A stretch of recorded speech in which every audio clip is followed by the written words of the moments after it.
channel. So I realised it's been ages since I last posted, so I wanted to try and think about something that I could do that was going to be interesting or informative, or yeah.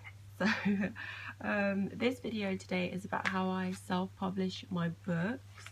So it's really simple. I just wanted to kind of talk you through the steps of how I self-publish, just in case you guys wanted to self-publish a book and you wasn't sure how to go about doing it. So basically, just really simple to start. I've self-published 3 books, and those are these.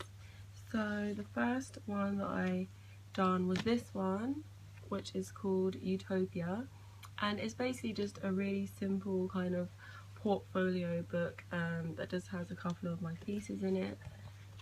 It's got most of my older work in, and I can't remember how many pages this one has.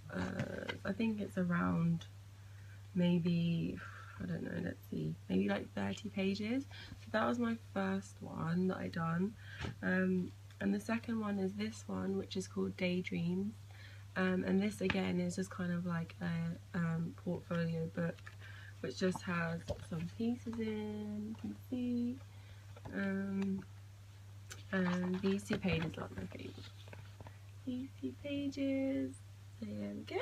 So that's another one, and then my third one was this one, which is my Zodiac book. This one's a hardback, and it's basically just got all the different star signs in. So Scorpio, and then it just has kind of like a short description about each star sign. So yeah, those are my 3 books that I've done. So to start with, the way that I design my pages, initially I was like doing it a really bad way. I was like designing each page in Photoshop, and then I was like saving each individual page in a file and then exporting that all as a PDF, and that was just like a massive nightmare. So when I was doing my Zodiac book, someone told me that you could use INDESIGN to design the pages.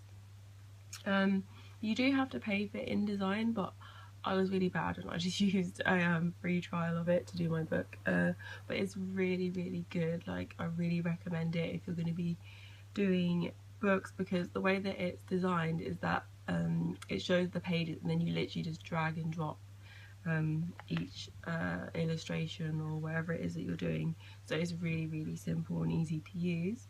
The second thing is the printing companies that I've used 2 different printing companies, both of which have been really good. They've both been really helpful. Their customer service is really good.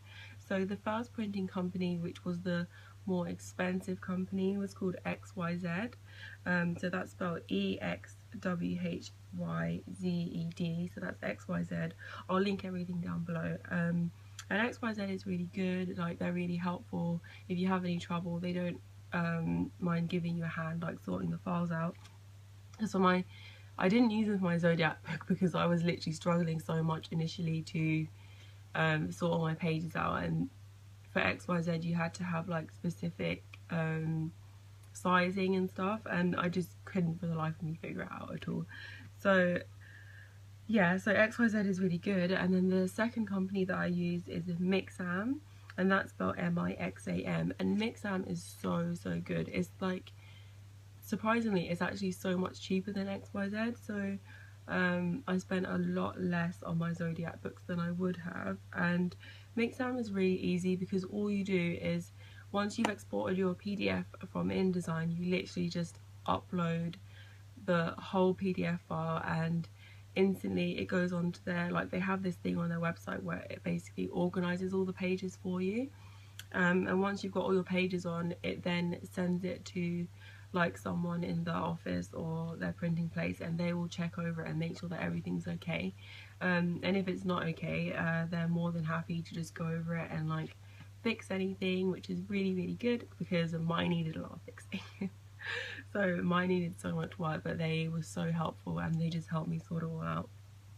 And with regards to funding, like, printing your own book, I think it can be really expensive. So I mean, my ones up front have been I've had to pay like between £200 and £300 to print the amount of copies that I've wanted, and sometimes it's not always easy to have that much money just to spend on books. So each time I've done a book, have used Kickstarter, and Kickstarter is such a good way to fund your books because it kind of like it allows your followers to interact and like give you their opinion on what they'd like to see in the books, and like it's just a really nice way to do it because it just makes the whole experience overall more fun, and also is an easier way to fund your books if you can't just afford to just be like, oh, I'm gonna go and order like 100 books for like £300 because not everybody can do that. So yeah, that's pretty much it. So just to review, basically to design my books I use INDESIGN, which is really good. I'll write everything down below. The two printing companies I use are MIXAM and EXWHYZED, and I've always used Kickstarter to fund my books. So yeah, I hope you found this video really helpful and informative. If you have any questions, my camera just went off really randomly. So what I was saying was, if you have any questions, just feel free to leave them down below and I will make sure to link everything in the description box. And also at the end of this video I'm going to do like a quick little flick through of my books so you can see them a bit better, and that's it. So see you guys later.